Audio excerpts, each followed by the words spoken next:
Bringing you the latest news from around the world, and here at home, I'm Sandro Ferdinando. Very good evening to you. Before we get into our stories in detail, let's take a quick look at your headlines. Price of a litre of kerosene reduced to 70 rupees, effective midnight on Tuesday. Will provincial council elections be held under the existing electoral system? 3,666 suspects apprehended by police during island-wide operation. 998 suspects with warrants against them among those arrested. Will Ranil Wickremesinghe step forward as a presidential candidate in 2020? Specialist doctors to refrain from carrying out private medical services. Trump and Kim Jong-un heads to Singapore for historic US-North Korea summit. And to our first story for the night, 3,666 suspects, including 998 suspects who had warrants against them, were arrested in an island-wide operation carried out by the police from 9 p.m. yesterday to 8 a.m. today. Now, furthermore, the police special task force raided a house in Murugasmula, Rajgiriya this morning. The police media spokesperson, Superintendent of Police Ruwan Gunasekara, said no arrests were made during the raid in Murugasmula. He added that these raids are conducted by the Police Special Task Force, Criminal Investigations Department and police stations based on the instructions given by the IGP. The police media spokesperson went on to say that at present investigations are being conducted to apprehend drug dealers and criminal organizations. Following the island-wide operation conducted from last night to this morning, 648 people were arrested for drunk driving, 1,090 suspects were arrested for various other crimes, and 843 suspects were arrested on charges of dealing or possessing heroin and drugs. 77 suspects were arrested for involvement in illegal actions, while 10 suspects were arrested with firearms and a live hand grenade. Our sincere gratitude to the officers who worked tirelessly day and night to ensure law and order in the country.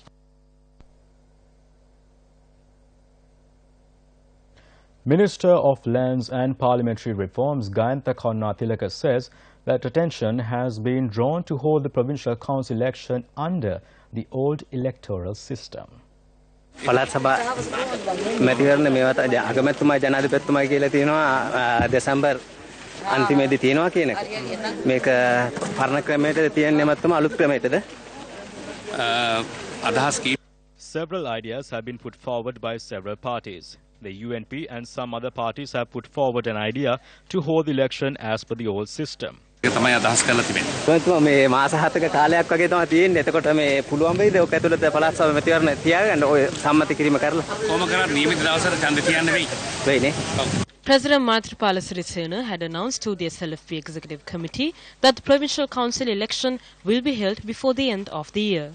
It has been 7 months since the term of the North Central Provincial Council, the Eastern Provincial Council as well as the Sabaragamu Provincial Council concluded. The tenure of the North Central and North Western Provincial Councils are to conclude in October. The tenure of the Western, Southern and Uva Provincial Councils are to conclude by the middle of this year. Whether the election is held as per the ward system or as per the preferential voting system, it has to receive the approval of the Parliament. As per the new election system, the delimitation has to receive the approval of the Parliament. The Parliament had over a month, but they have been unable to get this done. If it did not receive the approval, there were plans to appoint a committee under the leadership of the Prime Minister. They have been unable to do this as well.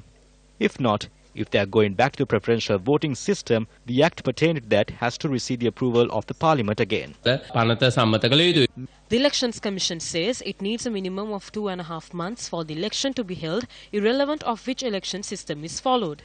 Election Monitor Pafrel also spoke about approving laws in Parliament to control the amount of money that politicians and political parties spend for election campaigns.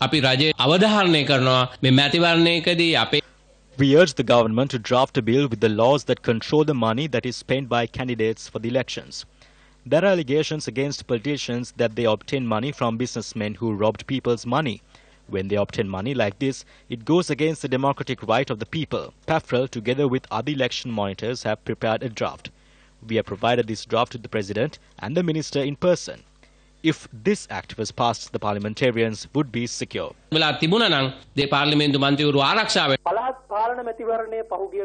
local government election was held. A large number of money was spent for it. the number of representatives increased up to 8,000. That burden too was placed on the people. They are now speaking about the Provincial Council elections.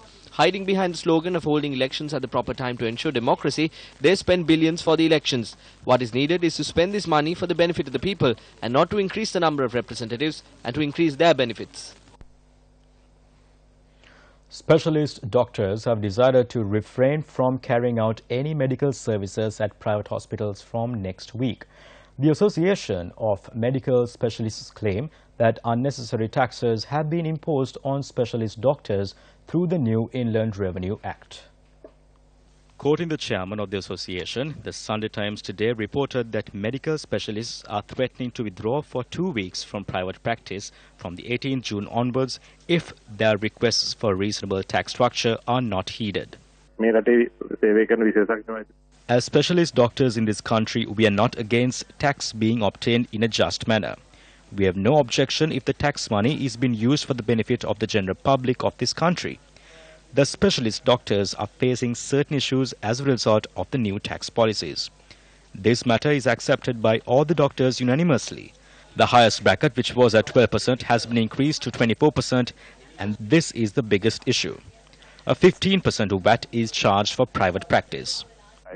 Chairman of the association, Dr. Sunil Vijay Singh, said services at the government hospitals will not be affected by this, as this is not a trade union action.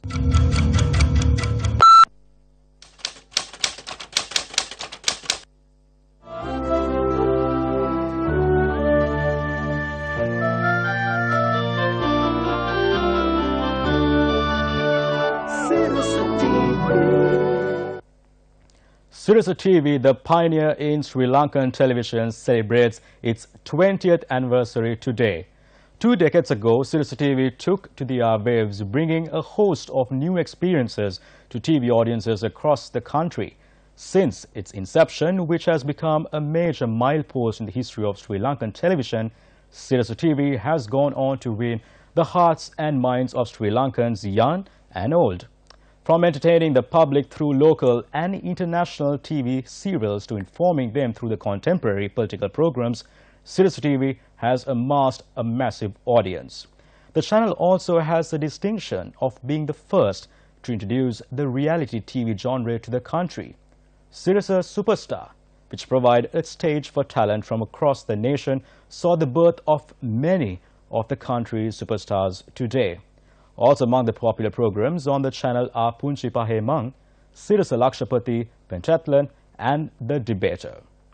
Over the past 2 decades, Sarasa TV has truly become part of the family for millions of Sri Lankans, sharing in both their joys and sorrows. Tomorrow, Sarasa TV embarks on a 3rd decade of revolutionizing the media landscape.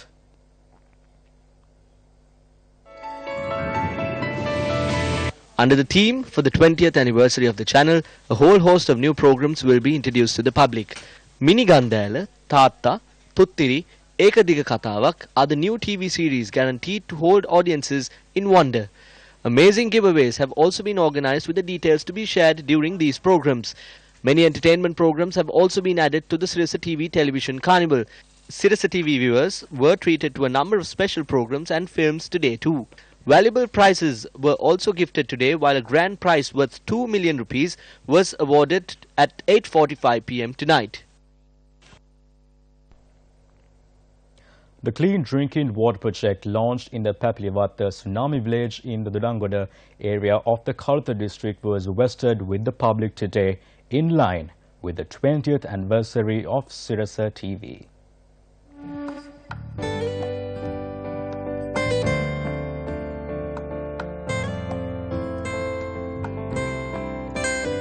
More than 300 families in the village were faced with severe issues for many years due to the lack of clean drinking water. The families had been relocated in Dodanguda by the government after the tsunami disaster in 2004. Although water was provided by the water board for a period of 30 minutes every day, it was not adequate to fulfill their daily requirements. Accordingly, following a request made to the Gammada Secretariat, the water project was completed with funds of the Gammada initiative. Group Director of the Capital Maharaja Organization, Eshini Mudalige, Channel Head of Newsfirst, Suranga Senanayaka, Director and General Manager of Newsfirst, Yasrat Kamansiri, Secretary of the Kalutara District, U.D.C. Jayalal, and members of the Newsfirst team were present at the opening ceremony held this evening.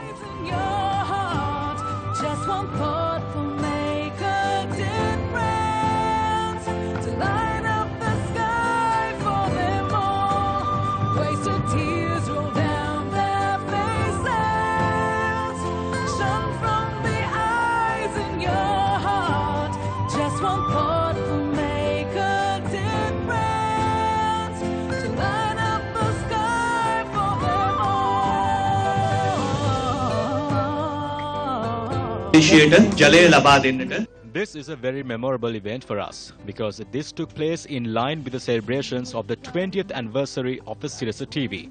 So I think being able to provide access to clean drinking water to your village is indeed a blessing. Gammadda is not something that belongs to Newsfirst. This is something done for the people with the people. We do the coordinating part of the process. Generous citizens of the country are the ones who made this project a reality. This is a blessing for us. State Minister of Fisheries and Aquatic Resource Development Dilip Vedarachi has announced that the price of a litre of kerosene will be reduced to 70 rupees with effect from midnight on Tuesday. The State Minister was speaking at a media briefing convened in Hambantota today. At 11:30 a.m. today, Minister Mangala Samaravira announced that fuel would be provided at 75 rupees a litre. I requested that it be reduced further to 70 rupees. I wish to announce that it will be put to Cabinet on Tuesday, and following Cabinet approval from midnight on Tuesday, kerosene will be priced at 70 rupees a litre for everyone.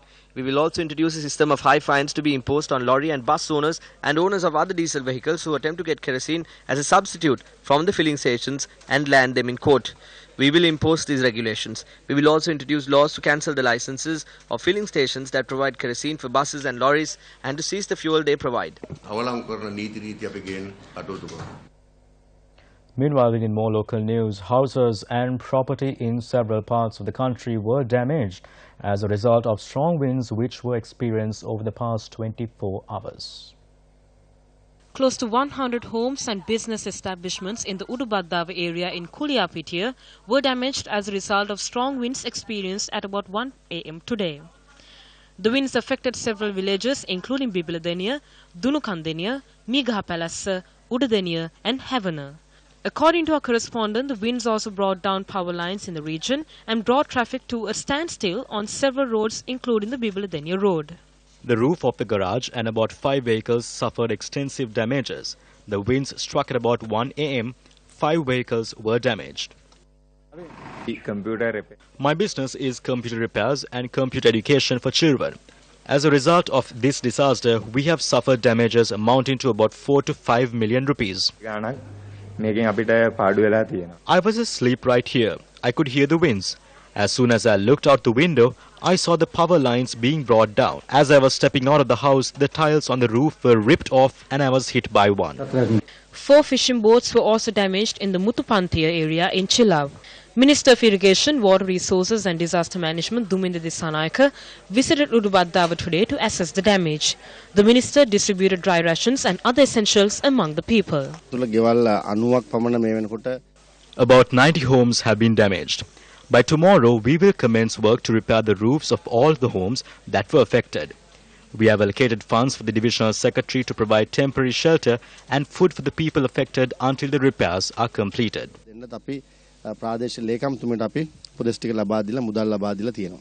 Strong winds also affected Galimbidur River. Our correspondent reported that the winds had uprooted a tree in Ihalagama area which had fallen onto a house, causing serious damages.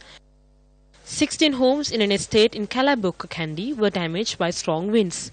Our reporter noted that the residents are being temporarily sheltered at the Vipulnanda Tamil College. When we informed the estate superintendent, he said they cannot rebuild all the homes. During elections, politicians come and bow to us to get our votes. But when we are despondent, there is no one to look after us. The Sunday Times reported today that the Chinese company involved in the Hambantota port project has put on hold the last tranche of $585 million to Sri Lanka over a dispute involving infrastructure facilities. The China Merchants Port Holdings Company Limited is insisting that in accordance with the existing concession agreement, an artificial entertainment zone on reclaimed land is among the issues it wants resolved. The paper reports that the Sri Lanka Ports Authority chairman Parakrama Dissanayake said the port area had been gazetted and would only be used for marine and port-related activities. No land would be used for entertainment or tourism purposes. However, none of the officials, including the minister, were available for a comment. When Newsfirst contacted the secretary to the Ministry of Ports and Shipping, LP Jayampati, he said that the matter should be raised with the chairman of the Sri Lanka Ports Authority. He too was unavailable for a comment. Speaking on the value of the country's reserves, Governor of the Central Bank Dr. Indrajit Kumaraswamy said recently that Sri Lanka will end 2018 with gross official reserves of $9.5 billion. One of the inflows was the lease rental of $585 million for the Hambantota port. When the Hambantota port lease deal was struck with China Merchant Port or CM Port, the government hailed it as a major victory.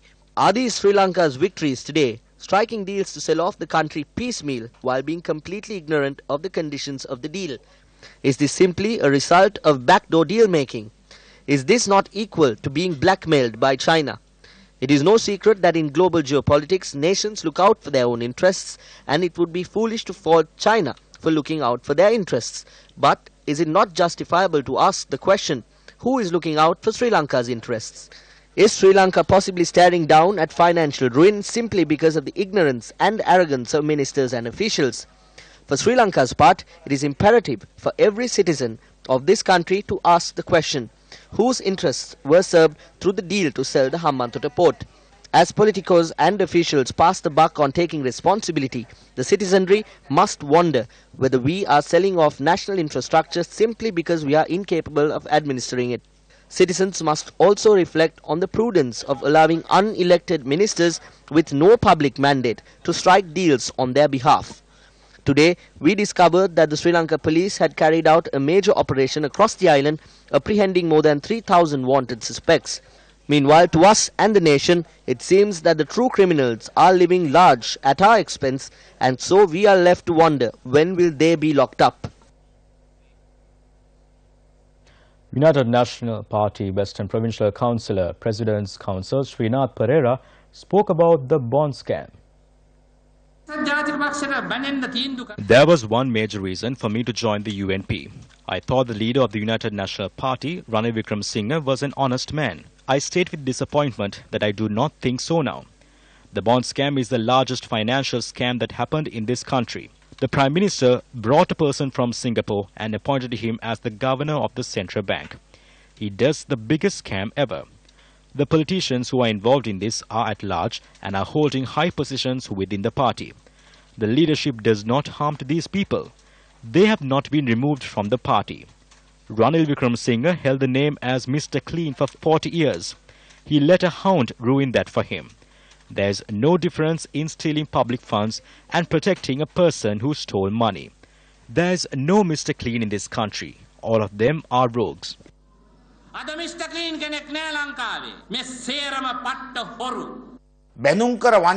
There's a bunch of Billy boys now who are involved in the bond transaction and receive some of that money. When we look at the entire series of events, we see Malik Samarvikrama, Kabir Hashim, Kirialla and several other Billy boys. What has been done about them? Nothing has been done for the country by these ministers. Millions are spent every month from your tax rupees to maintain these people. But we are yet to see any service being done to the people by these ministers. The mastermind of the bond scam is still at large. His henchmen are at large, and now we are coming to know of the Billy boys too. The people of this country are demanding that the thieves be brought before the law and punished. Meanwhile, former President Mahinda Rajapaksa declared open a new building of a social service organization in Sirimalwatta Kottawa today.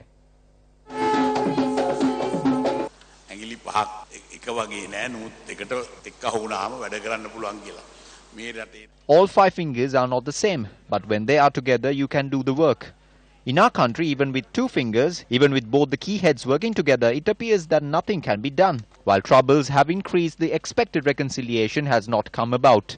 I have no problems and I do not need to scold anyone, hold a grudge against anyone or speak bad of anyone. When both the leaders are scolding each other, all we have to do is sit back and listen because now the people can understand what is happening.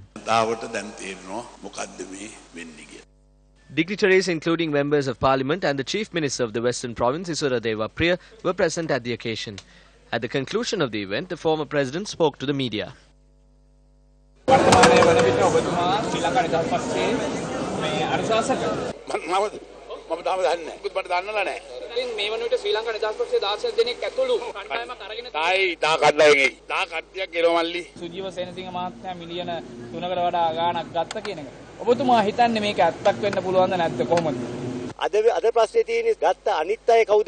That is not the problem today. We need to identify who else took money. We are still unaware of the names of the 107 of them.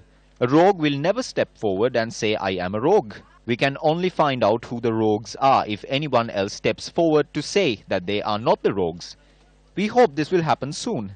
Aloysius had made these gifts with the cunning hope that these MPs would protect him. We suspect whether he was hoping to become president at some point. If you have 113 politicos, any person can become president under the proposed 20th amendment. Since he has 118 MPs now, we have a justifiable suspicion that maybe this is what he paid them for. Environmental organizations have slammed a proposal to provide sections of the Knuckles Reserve to investors to undertake various projects, claiming that the proposal will cause irreparable harm to the delicate ecosystem. In our continuing coverage of the issue, a News First team visited Dumbara Mitiyawatha.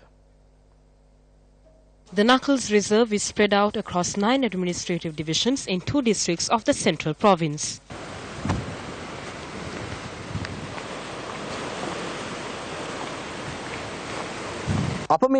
We are currently at a settlement of the foothills of the Knuckles mountain range in Dumbara Mitiyawatha.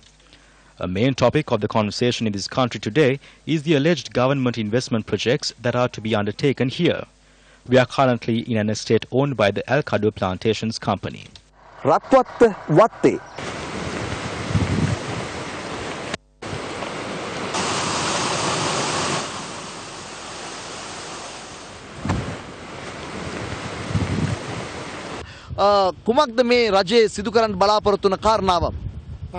This estate that we are in right now, Pitakanda, is one of the estates that is proposed to be sold under the state restructuring program.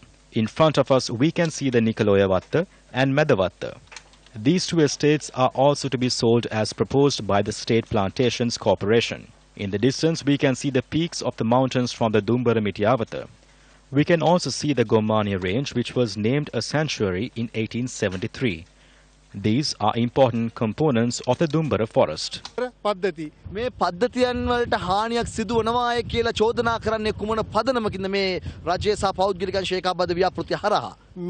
If this is being used for any other project other than for a project which is parallel to the ecosystem, then it will cause numerous problems. In front of us, we can see the natural forest cover and the artificial forest cover of the Pitakanda estate. If you attempt to have a poultry farm or a dairy farm or any other such project there, it will severely impact the balance of the ecosystem. That is why we are opposed to such projects. We do not agree with the claim that these estates are not profitable. Throughout the recent past, as a result of political recruitments, people who are unnecessary have been hired for positions at the State Plantations Corporation and the Janata Estate Development Board at salaries of 3 or 4 million rupees each. That is why these institutions are making losses. The Knuckles Reserve was named a World Heritage Site in 2010. Today, it appears that arbitrary development projects are threatening its continued existence. We are clearly opposed to this. There is no jealousy here. The resources here must be used with transparency. We have clearly pointed out the environmental damage that could be caused. Thousands of vehicles use the main road here and they have given permits to excavate about 25 acres adjacent to the main road. This will definitely lead to a major landslide. Now, Faisal Mustafa was the subject minister when the Knuckles Reserve was named a World Heritage Site. Speaking to News First, Minister Mustafa had this to say on the destruction taking place there now. If a World Heritage Site is being damaged in this way, we may lose that recognition as a World Heritage Site. We have agreed to these conditions with the international community and must safeguard this protected area. It was an immense struggle to have the Nankals Reserve declared as a World Heritage Site, and if we are going to destroy it now, in the name of short-sighted development, then it is a national crime. There are steps that we can take within the Sri Lankan law, but I think it will be good to introduce new laws with regard to the protection of World Heritage Sites. The 78th Udagammana Model Village was declared open today by Housing and Construction Minister Sajith Premadasa. The Sihanadagama Udagammana village in the Amanpola administrative division of the Kurunegala district comprises of 25 homes. The village, which consists of modern infrastructure facilities, was built under the Samata Sevena Yali Pibidena Udagammana program. Take a family of 4 that earns 33,000 rupees a month. Their monthly expenses amount to 54,000 rupees. When looking at these statistics, we can determine whether the miracle took place or not. Did income streams increase? There are answers to all of this. We came into power to eradicate this 20,000 rupee deficit. New income streams must be created. We have 2 major programs today to accomplish this. One is the Gamudawa program and the other is the Gamperaliya program that is being initiated by Mangala Samaravira. Mangala Samaravira amatutuma arambha karana Gam.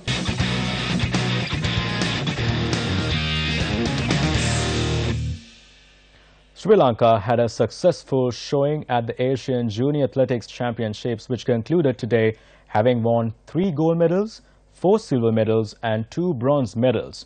This was Sri Lanka's best performance in the history of the tournament. Sri Lanka had a successful final day at the tournament today, winning gold in the 4x400 meter boys relay. The Sri Lankan relay team was made up of Pabasara Niku, Pasindu Kodikara, Ravishka Indrajith and Aruna Darshana, who completed the race in 3 minutes 8.7 seconds. The girls relay team also put on a strong showing, winning bronze in the 4x400 meter relay.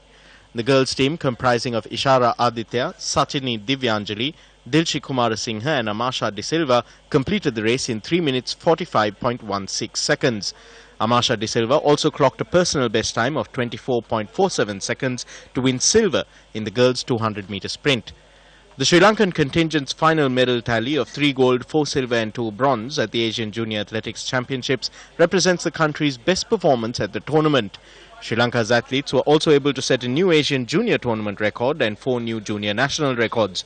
430 athletes representing 35 countries participated in the 4-day tournament held in Gifu, Japan.